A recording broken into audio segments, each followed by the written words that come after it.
قرآن مجید کے 16ویں پارے میں آج آیت نمبر 83 سے 110 تک کا جو تذکرہ ہے وہ حضرت ذوالقرنین رضی اللہ تعالیٰ عنہ۔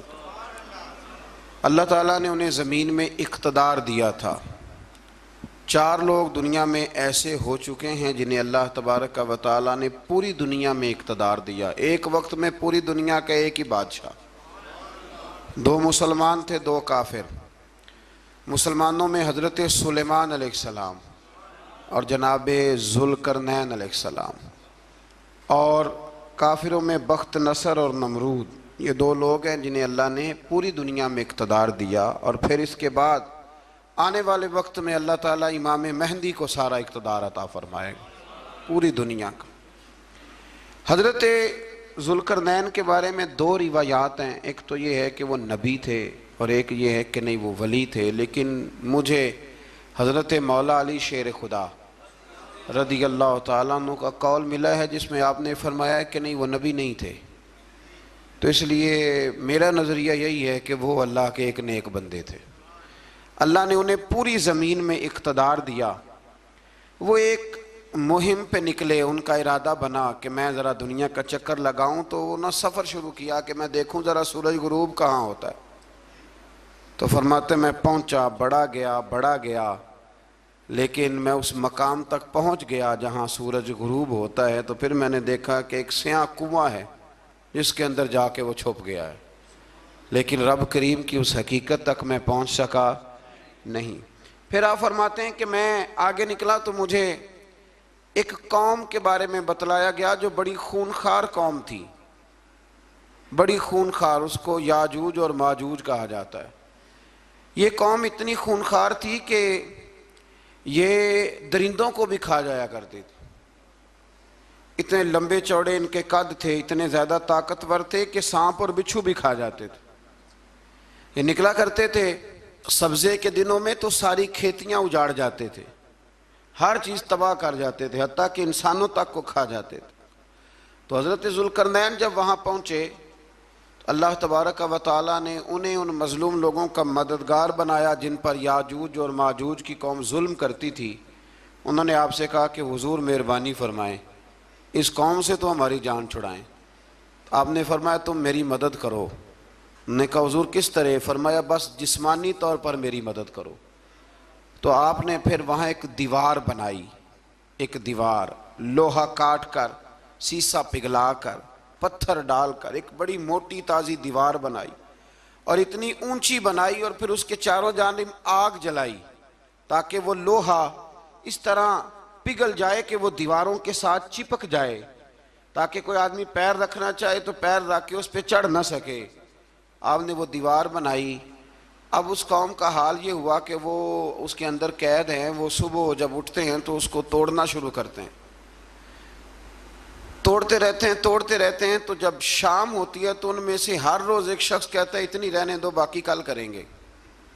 لیکن جب وہ سویرے اٹھتے ہیں تو اللہ تعالیٰ اس دیوار کو پھر سے مضبوط فرما دیتا ہے۔ نبی کریم علیہ السلام نے فرمایا قرب قیامت میں ایک وقت آئے گا، قیامت کے قریب جا کے ایک ٹائم ایسا آئے گا کہ اس مخلوق میں سے ہی ایک شخص پکارے گا، اور پکار کے کہے گا کہ اب سو جاؤ انشاءاللہ۔ اللہ ان کی زبان پہ جاری کہے گا اب سو جاؤ اور سویرے انشاءاللہ یہیں سے شروع کریں گے۔ تو فرمایا وہ چونکہ انشاءاللہ کہیں گے تو پھر اللہ تبارک و تعالی اگلے دن اس دیوار کو وہیں پہ رکھے گا جہاں رات کو انہوں نے اسے چھوڑا تھا۔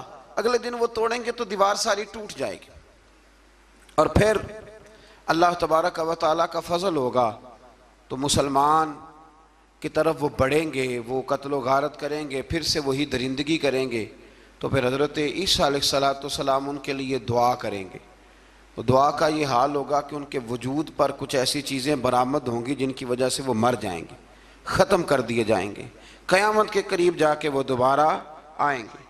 اس کے بعد پھر اللہ تبارک و تعالیٰ نے سورہ کہف کی آخری آیات میں 7 سمندر اور ان جیسے اور بھی آ جائیں، فرمایا 7 سمندر ہوں اور ان جیسے اور بھی آ جائیں، اور مل کر وہ روشنائی بن جائیں تو میرے رب کے کلمات ختم ہونے سے پہلے سمندر ختم ہو جائیں گے۔ اور آخری آیت میں اللہ تعالیٰ نے فرمایا کہ اے رسول صلی اللہ تعالی علیہ وسلم آپ کہہ دیجئے کہ میں تمہاری طرح ہی ایک بشر ہوں، انا بشر مثلکم، میں بھی تمہاری طرح ایک۔ اب مثلکم کا بہت سارے لوگوں نے ترجمہ اپنی طرح کا کر لیا ہے، حالانکہ حضور صلی اللہ تعالی علیہ وسلم نے فرمایا کہ بشر ہونے میں تمہاری طرح ہوں، رسول ہونے میں تمہاری طرح نہیں، اللہ کا حبیب ہونے میں تمہاری طرح۔ اور وہ یہ جو میں کہہ رہا ہوں نا نہیں، تو یہ صحیح بخاری کے لفظ ہیں، حضور نے فرمایا ایکم مثلی، کون ہے تم میں جو میری طرح ہو، یہ صحیح بخاری کے لفظ ہیں۔ اللہ تبارک و تعالی سمجھنے کی توفیق عطا فرمائے۔ پھر اس سے آگے سورہ مریم شروع ہوتی ہے۔ اس صورت میں اللہ تبارک و تعالی نے حضرت زکریا علیہ السلام کا ذکر فرمایا ہے کہ وہ لا ولد تھے اور بڑھاپے کی عمر کو پہنچ چکے تھے۔ انہوں نے اللہ تعالیٰ سے اولاد کی دعا کی جو ان کا اور آل یعقوب کا وارث ہو، تو اللہ تعالیٰ نے انہیں بیٹے کی بشارت عطا فرمائی جس کا نام انہوں نے یحییٰ رکھا، بلکہ یہ نام انہوں نے پہلے سے رکھ لیا تھا، یہ یحییٰ نام انہوں نے پہلے سے رکھ لیا تھا۔ مجھے اب لوگ کس سینس میں مسئلہ پوچھتے ہیں یہ نہیں مجھے بتا، لیکن مجھ سے ایک دوست نے کچھ دن پہلے پوچھا کہ پیدائش سے پہلے بچے کا نام رکھنا جائز ہے، تو میں نے انہیں کہا کہ ہاں آپ سورہ مریم پڑھیں گے تو آپ کو اندازہ ہوگا کہ حضرت زکریا نے بیٹے کا نام پہلے ہی رکھ دیا تھا، کیونکہ انہیں یقین کامل تھا کہ رب کریم مجھے بیٹا ہی عطا فرمائے گا۔ تو حضرت یحییٰ علیہ السلام کو اللہ تعالیٰ نے بچپن میں ہی نبوت عطا کی اور کتاب دی۔ ان کے اوصاف یہ بیان کیے کہ وہ پاکیزہ اور متقی تھے، ماں باپ کے ساتھ نیکی کرنے والے تھے اور سرکش نہیں تھے۔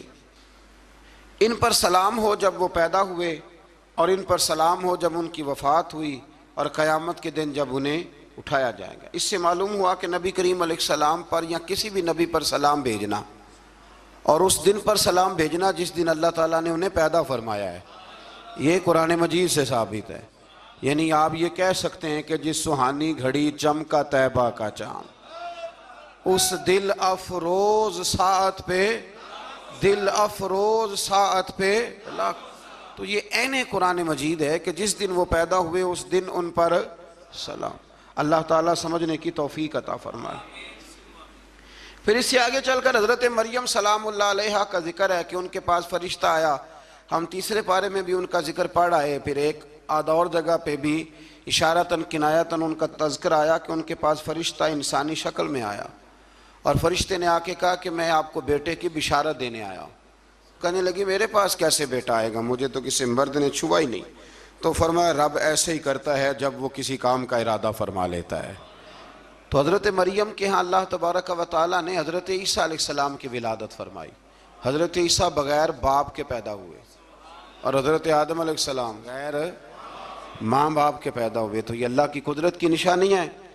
اب حضرت عیسیٰ علیہ السلام کی جب ولادت ہوئی تو یہ آپ کا معجزہ اور حضرت مریم کی کرامت سامنے آئی کہ آپ ایک خشک کھجور کے نیچے بیٹھی تو اللہ تعالیٰ نے اسے سرسبز و شاداب کر دیا، اور آپ اس کو ہلاتی تھی تو وہ کھجوریں گرتی تھی۔ بڑی پریشان تھی آپ کے قوم کے سامنے کیا منہ لے کے جاؤں گی، لوگ کیا کہیں گے۔ لوگوں کے لیے الزام لگانا، پروپیگنڈا کرنا بڑا ہی آسان کام ہے۔ دو ہی تو کام دنیا میں آسان ہے، ایک بدگمانی کرنا اور ایک غیبت کرنا، اور اتنا مزیدار کام ہے کہ آپ ساری دیہڑی کرائیں، کوئی بندہ تھکنے کو تیار معاذ اللہ ثم معاذ اللہ سارا دن، اور اگر آپ کہیں کہ اللہ کا ذکر کرو تسبیح لے لو صرف 500 دفعہ درود شریف پڑھ لو تو پھر کیا بنے گا، کام یاد آ جائے گا، بہت سارے لوگوں نکل لیں گے۔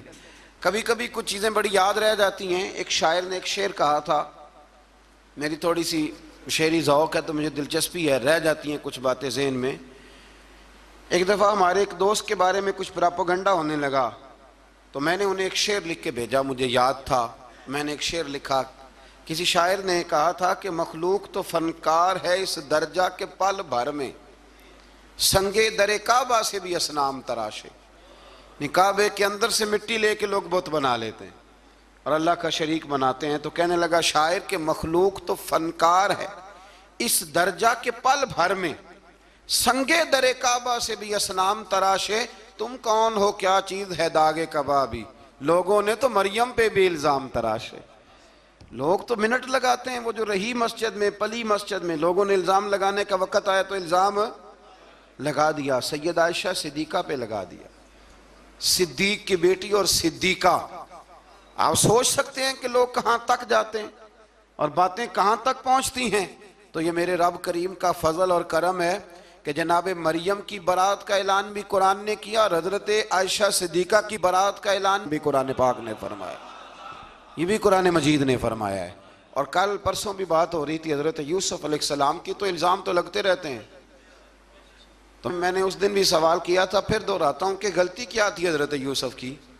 کبھی کنواں اندھیرا، کبھی بھائیوں کے تھپڑ، کبھی مصر کا بازار، اور ذرا سوچو تو صحیح، جب بولیاں لگتی ہیں انسان کی تو کیا حال ہوتا ہے۔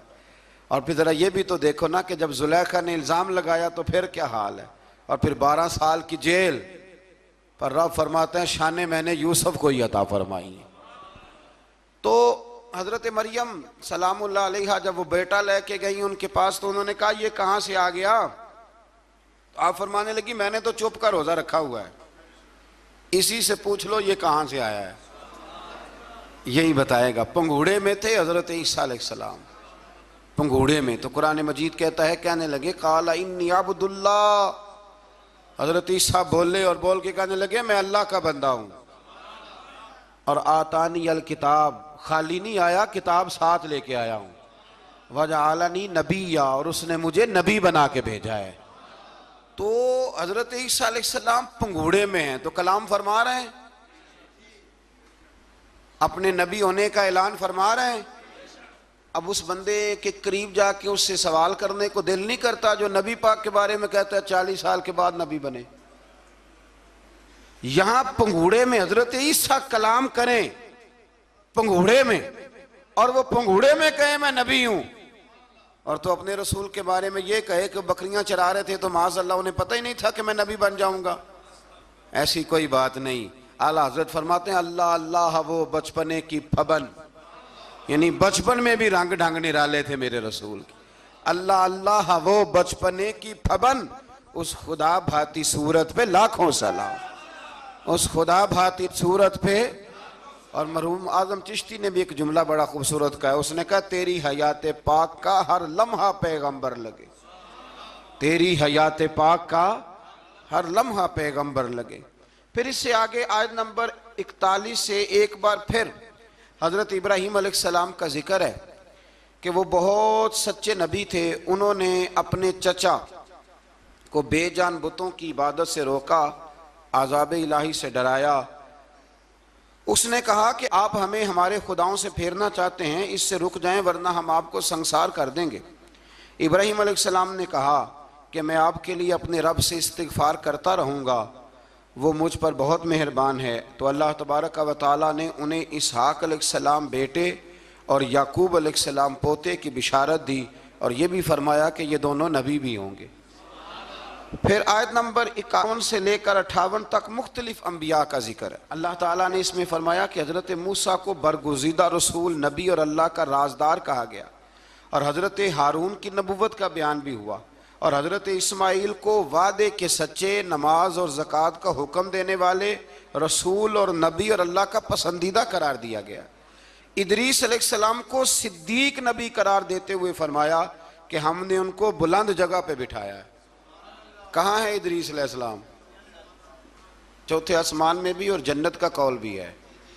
دو روایتیں ان کے بارے میں ملتی ہیں، ایک تو یہ ہے کہ وہ حضرت ملک الموت سے ایک دفعہ کہنے لگے تو میرا یار نہیں بن جاتا، اللہ ہی بھلا کرے۔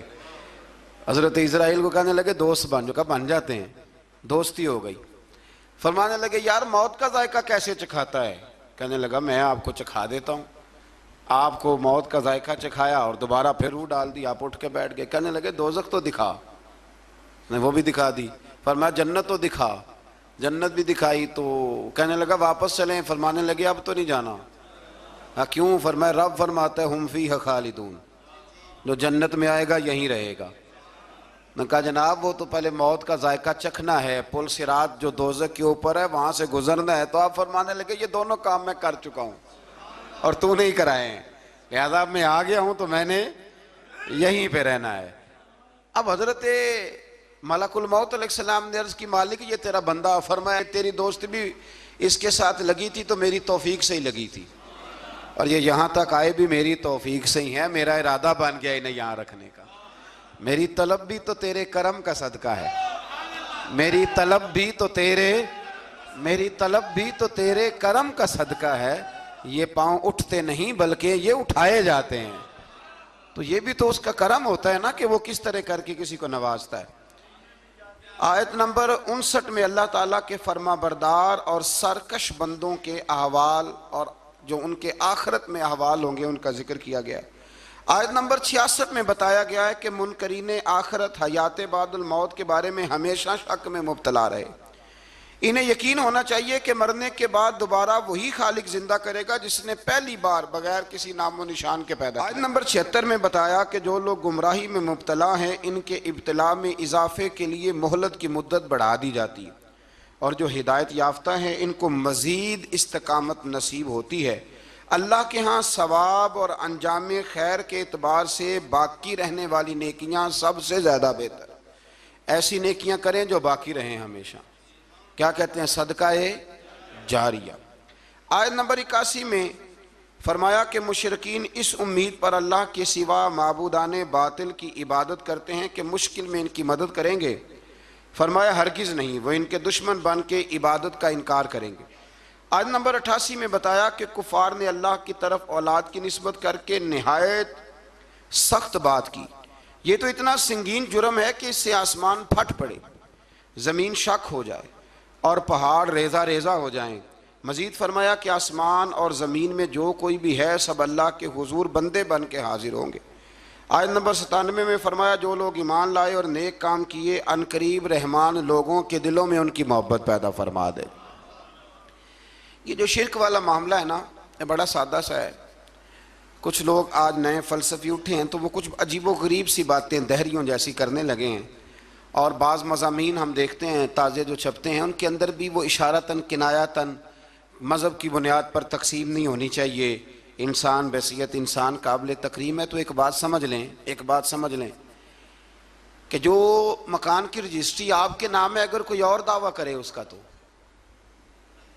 آپ کو برداشت ہے؟ یہ ہو نہیں نہ سکتا میاں، ملک میں وزیر کئی ہو سکتے ہیں پر وزیر اعظم ایک ہوتا ہے، اس کو سمجھ لیں۔ تو جب اللہ کی توحید میں کو کسی کو شریک ٹھہراتا ہے تو بہت بڑا جرم کرتا ہے، وہ بہت بڑا جرم کرتا ہے۔ یوں سمجھ لیں کہ جیسے آپ کی 5 مرلے کی زمین پہ کوئی آ کے قبضہ کرے، اسے مار دینے کو دل کرتا ہے۔ اس لیے یہ ساری زمین رب کریم کی ہے، آسمان و زمین کا خالق اور مالک، تو شرک ناپسندیدہ بات، ناپسندیدہ۔ سورہ طٰہٰ شروع ہوتی ہے، اس سورہ طٰہٰ میں نبی پاک صلی اللہ تعالیٰ علیہ وسلم کو رب کریم نے فرمایا کہ محبوب قرآن اس لیے نازل نہیں کیا تھا کہ آپ مشقت میں پڑ جائیں۔ نبی کریم لمبی لمبی نمازیں پڑھتے تھے، لمبی لمبی، تو قرآن مجید نے کہا طٰہٰ ما انزلنا علیک القرآن لتشقیٰ، محبوب قرآن اس لیے نازل نہیں کیا کہ آپ مشقت میں پڑ جائیں۔ حضور لوگوں کو بڑی جد و جہد کے ساتھ دین کی طرف بلاتے تھے، تو کہا محبوب قرآن اس لیے نازل نہیں کیا تھا کہ آپ مشقت میں پڑ جائیں، آپ تو مشقت کرنے لگ گئے۔ وہ یا رب اپنے محبوب کو کہہ رہا ہے، جیسے سورہ مزمل میں بات ہوئی نا کہ محبوب تھوڑا آرام بھی فرما لیا کر، محبوب تھوڑا آرام بھی فرمائے۔ پھر فرمایا کہ یہ قرآن نصیحت کے لیے نازل ہوا ہے، اور اللہ ظاہر و باطن سب کو جانتا ہے، اور وہ وحدہ لا شریک ہے، اور سارے اچھے نام اسی کے ہیں۔ آیت نمبر 10 میں فرمایا کہ مدین سے واپسی کے سفر کے دوران موسیٰ علیہ السلام اس واقعے کا بیان کیا کہ وہ اپنی جگہ پر رکے ہوئے تھے، تو وہیں انہیں غیب سے ندا آئی کہ موسیٰ میں آپ کا رب ہوں، آپ وادی مقدس میں ہیں تو ادباً اپنے جوتے اتار دیجئے، میں نے آپ کو چن لیا ہے، میرے پیغام وحی کو توجہ سے سنیے، میں اللہ وحدہ لا شریک ہوں، میری بندگی کیجیے، میری یاد کے لیے نماز قائم کیجیے، قیامت آنے والی ہے، اسی کی طرف آپ توجہ فرمائیے۔ اسی موقع پر آپ کو جو معجزات عطا کیے گئے ان کا بھی ذکر ہے، اور وہ ہم پیچھے بہت ساری جگہوں پہ اس کا ذکر کر آئے کہ اللہ تعالیٰ نے ان کو ایک ایسا عصا عطا فرمایا تھا کہ وہ ایک دم میں ہی بہت بڑا اژدہا بن جایا کرتا تھا، اور پھر حضرت سیدنا موسیٰ علیہ السلام اپنا ہاتھ گریبان میں ڈال کے نکالتے تھے تو آفتاب کی طرح روشن ہو جاتا تھا۔ اقبال کہتے ہیں ید بیضا لیے بیٹھے ہیں اپنی آستینوں، ید بیضا لیے، چمکتے ہوئے ہاتھ ہیں ان کے، تو یہ اپنی آستینوں میں چھپا کے بیٹھے ہیں۔ پر اقبال نے یہ ولیوں کے لیے کہا ہے، نہ پوچھ ان خرقہ پوشوں کی، ارادت ہو تو دیکھ ان کو، ارادت ہو تو محبت کے ساتھ دیکھ، تنقید کے ساتھ تو پتہ ہے پھر بندے کو کوئی شے نہیں ملتی، آنکھیں گونگ ہو جاتی۔ ارادت ہو تو دیکھ ان کو، ید بیضا لیے بیٹھے ہیں اپنی آستینوں میں۔ پھر اللہ تعالیٰ نے نا حضرت موسیٰ علیہ السلام کو حکم دیا تھا کہ فرعون کو دعوت دیں، تو حضرت موسیٰ نے دعا مانگی جو آیت نمبر 25 اور 28 میں موجود ہے، رب اشرح لی صدری ویسر لی امری واحلل عقدۃ من لسانی یفقہوا قولی، اے میرے رب میرے لیے میرا سینہ کھول دے، میرے لیے میرا کام آسان کر دے، میری زبان کی گرہ کھول دے تاکہ وہ لوگ میری بات کو سمجھ سکیں۔ یہ آپ نے دعا فرمائی، اور آگے جا کے مزید آپ نے التجا کی کہ میرے خاندان میں سے میرے بھائی ہارون کو اس مشن میں میرا وزیر بنا دے تاکہ مجھے تقویت ملے، اور اسے میرا شریک کار بنا دیجیے۔ اللہ تعالیٰ نے ان کی اس دعا کو قبول فرما لیا۔ آیت نمبر 38 سے حضرت موسیٰ علیہ السلام کی پیدائش کا ذکر ہوتا ہے، اور یہ تقریباً آیت نمبر 76 تک چلتا ہے۔ واقعہ آپ نے پہلے بھی سنا ہوا ہے، اپنے لفظوں میں میں بھی عرض کیے دیتا ہوں۔ فرعون کو اس نے وہ خواب دیکھ لیا تھا کہ ایک ستارہ اٹھے گا اور پھر وہ گرے گا تو میری ساری سلطنت کو تباہ کر دے گا۔ نجومیوں سے اس نے پوچھ لیا، اس نے کہا کہ ایک بچہ پیدا ہوگا جو تیری سلطنت کو تباہ کرے گا۔ چاہیے تو یہ تھا کہ وہ توبہ کرتا، لیکن اس نے کیا کیا کہ اس نے بچوں کو قتل کرانا شروع کیا۔ یذبحون ابناءکم، ذبح کرا دیتا تھا تمہارے بیٹوں کو، اور بچیوں کو وہ زندہ رکھتا تھا۔ اللہ تبارک و تعالیٰ کی قدرت دیکھیے، رب بڑا ہی کریم ہے۔ آپ یقین کریں مولا کے دینے کے انوکھے ہی انداز ہیں۔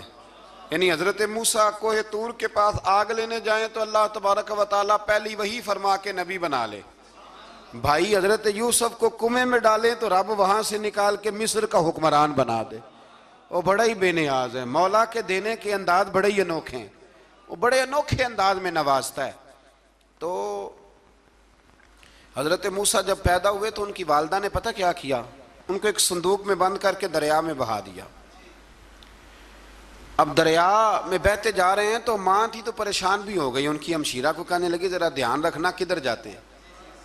حضرت موسیٰ علیہ السلام دریا میں بہتے بہتے نا فرعون نے نا دریا کے کنارے مکان بنایا ہوا تھا۔ آپ کو پتہ ہے بادشاہوں کا ذوق ہوتا ہے، آج کل ہمارے جو حکمران ہیں انہوں نے اس کا نام فارم ہاؤس رکھا ہوا ہے، میرا فارم ہاؤس، اور پرانے زمانے میں لوگ ڈیرا کہتے تھے۔ تو اس نے بھی اس طرح کا فارم ہاؤس بنایا ہوا تھا۔ وہاں پہ حضرت موسیٰ علیہ السلام تیرتے ہوئے تابوت کے اندر صندوق کے اندر جا رہے ہیں۔ فرعون اور ان کی بیوی حضرت آسیہ بے اولاد تھیں، بڑی تڑپ تھی بیٹے کی، وہ بھی وہاں کھڑی تھی۔ صندوق تیرتا ہوا آیا تو فرعون نے کہا کہ جاؤ پکڑ کے لاؤ دیکھو کیا ہے۔ جب وہ لے کے آئے نا تو آپ کی ہمشیرہ جو نگرانی کر رہی تھی پریشان ہو گئی کہ یہ تو اس کے ہاتھ لگ گئے، یہ تو اب مار ڈالے گا۔ لیکن جب خوبصورت اور چمکتا ہوا بچہ دیکھا تو بی بی آسیہ کہنے لگی یہ بنی اسرائیل کا ہے ہی نہیں، یہ تو پتہ نہیں کہاں سے بہتا ہوا یہاں آ گیا ہے، تو ایسے ہی چھوڑ، یہ پتہ نہیں کہاں سے، رکھ نہ لیں رکھ نہ لیں۔ تو حضرت موسیٰ علیہ السلام وہ کہنے لگا نہیں انہی کے ہیں، موسیٰ علیہ السلام اسی کے ہیں۔ تو آسیہ کہنے لگی تیرے تو سر پہ نا بس بھوت ہی سوار ہو گیا، ہر وقت وہی لوگ تجھے یاد رہتے ہیں، یہ پتہ نہیں کہاں سے بہ کے آیا۔ اب رکھ لیا، مان گیا فرعون۔ آپ فرعون کے گھر میں جو اس لیے بچے مروا رہا تھا کہ میری سلطنت حضرت موسیٰ پیدا نہ ہو جائیں، تو اسی کے گھر میں پرورش پانے لگے، اسی کے گھر میں۔ اب عورتیں منگائیں گئی دودھ پلانے کے لیے، تو حضرت موسیٰ علیہ السلام کسی بی بی کا دودھ نہیں پیتے، تو آپ کی ہمشیرہ نہ وہیں دائیں بائیں گھومتی رہتی۔ تو کہنے لگی جناب آسیہ سے کہ میں ایک بی بی کو جانتی ہوں، بڑی صاف ستھری ہے، مجھے امید ہے یہ بچہ اس کا دودھ پیے گا۔ تو فرعون کہنے لگا دوڑ کے لا، تو وہ اپنی والدہ کو لے کے آئیں تو حضرت موسیٰ نے فوراً دودھ پینا شروع کر دیا۔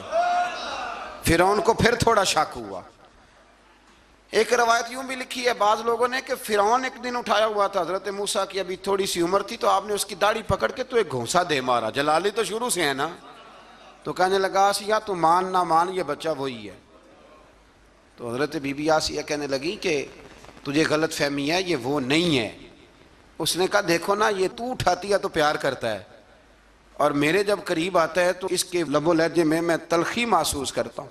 اس نے کہا بچوں کو کیا پتا، خیر ایک طرف اس نے کھانے پینے کی چیزیں رکھتی، ایک طرف انگارے رکھ دیے، وہ بھی حضرت آسیہ کہتی ہیں کہ تجھے سمجھ آئے بچے بچے ہوتے ہیں۔ حضرت موسیٰ بچے تو تھے پر تھے تو اللہ کے نبی نا، اللہ کے نبی تھے۔ جب اس نے کہا نا یہ بچے ہیں، تو حضرت موسیٰ علیہ السلام بجائے انگاروں کی طرف جانے کے نبی تھے، وہ سیدھے کھانے پینے والی چیزوں کی طرف بڑھنے لگے۔ فرعون کہنے لگا اب بتا، اللہ تعالیٰ نے حضرت جبریل کو بھیجا، انہوں نے کہا ادھر نہیں جانا آپ ادھر جائیے، تو آپ آگ کی طرف گئے اور ایک کوئلہ اٹھا کے زبان پہ رکھ لیا۔ تو آسیہ کہنے لگی سمجھ آئی، بچے کو کیا پتا کدھر جانا ہے کدھر نہیں جانا، اگر وہ اتنا ہی خیال ہوتا وہی بچہ ہوتا تو آگ۔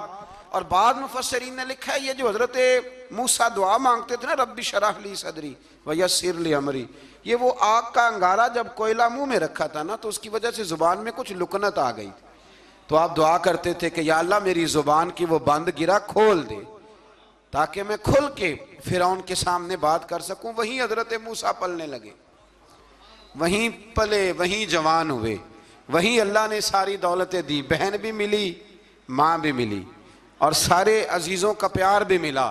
اسی گھر کے اندر اللہ نے پرورش کر کے فرعون کے ظلم سے بنی اسرائیل کو نجات عطا فرمائی۔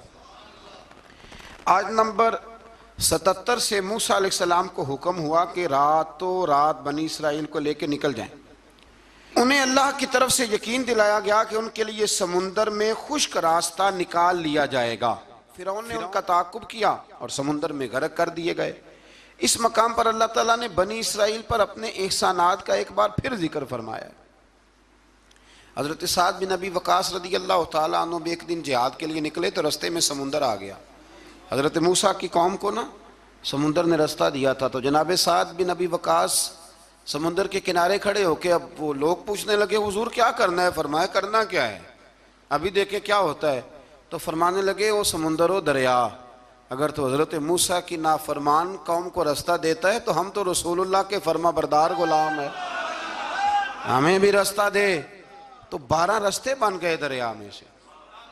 جناب سعد بن ابی وقاص لشکر لے کے گزر گئے، باہر گئے تو ایک دفعہ پھر صحابہ کو یقین دلایا، فرمایا کسی کی کوئی چیز تو نہیں رہ گئی دریا میں؟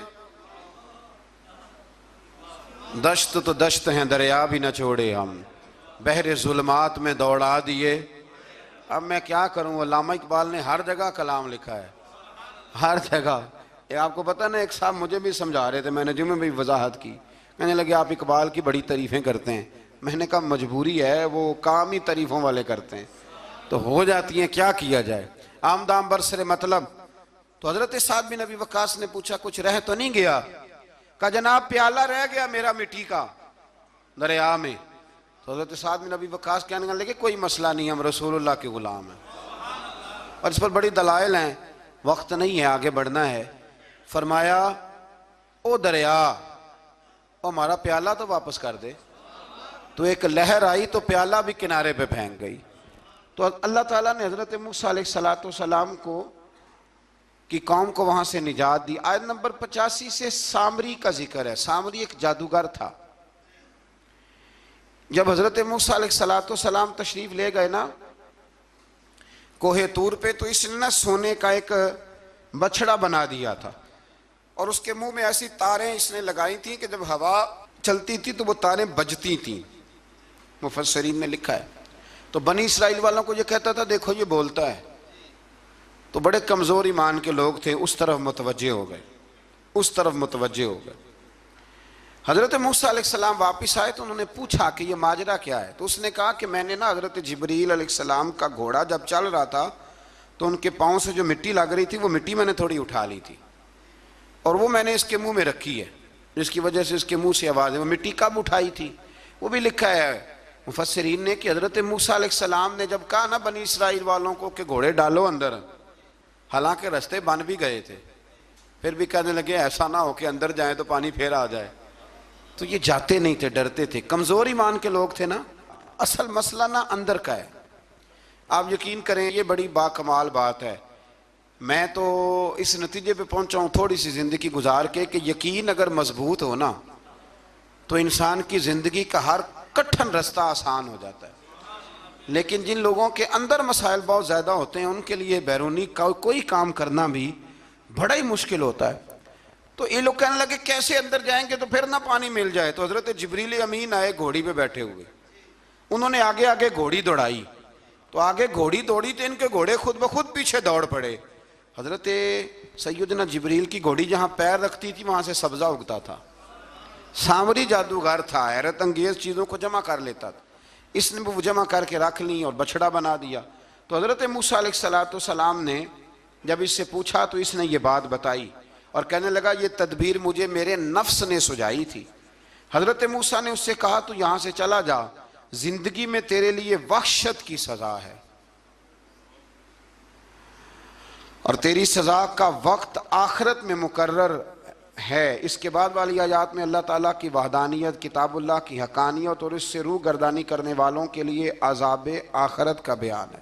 وحشت کا بھی عذاب ہوتا ہے کچھ لوگوں کو وحشت کا عذاب یہ ہوتا ہے، یعنی انسان ہر وقت خوف زدہ رہے۔ آیات بتاتی ہیں کہ اس پر کون سا عذاب ہے، اس پر ایک وحشت طاری رہے۔ اللہ سے دعا مانگیں اللہ تبارک و تعالی ان ساری آزمائشوں سے ہمیں محفوظ فرمائے۔ اسی تسلسل میں پھر قیامت اور سور پھونکے جانے کا ذکر ہے۔ آیت نمبر 105 سے فرمایا کہ لوگ آپ سے پہاڑوں کے متعلق سوال کرتے ہیں، آپ ان سے کہہ دیجئے میرا رب انہیں ریزہ ریزہ کر دے گا اور پوری زمین ہموار میدان کی طرح ہو جائے گی۔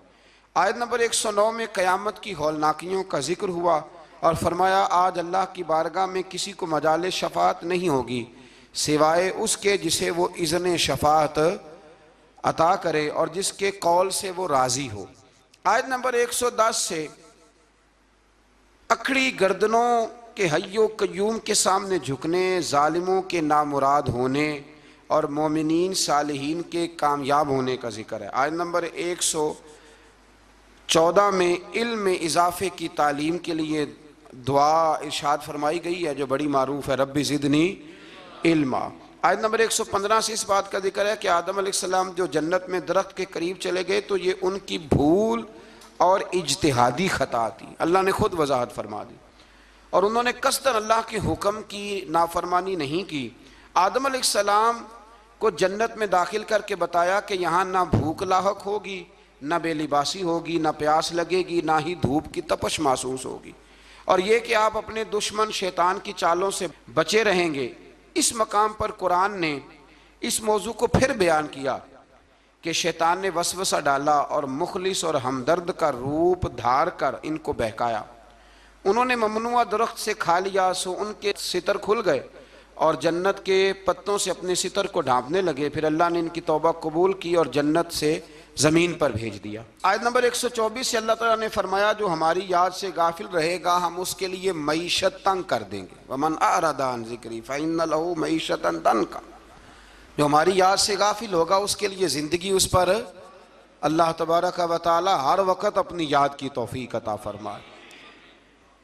آیت نمبر 130 سے اللہ تعالیٰ نے ارشاد فرمایا ان کی باتوں پر صبر کیجئے، سورج کے طلوع اور غروب ہونے سے پہلے اپنے رب کی حمد کے ساتھ تسبیح پڑھتے رہیے، اور رات کے بعض اوقات میں اور دن کے حصوں میں بھی تسبیح پڑھتے رہیے تاکہ آپ کا رب راضی ہو جائے اور آپ بھی راضی ہو جائیں۔ مزید فرمایا کہ اپنے اہل خانہ کو نماز کا حکم دیں اور خود بھی نماز پر قائم رہیں، اور نیک انجام صرف تقوی پر کاربند لوگوں کے لیے۔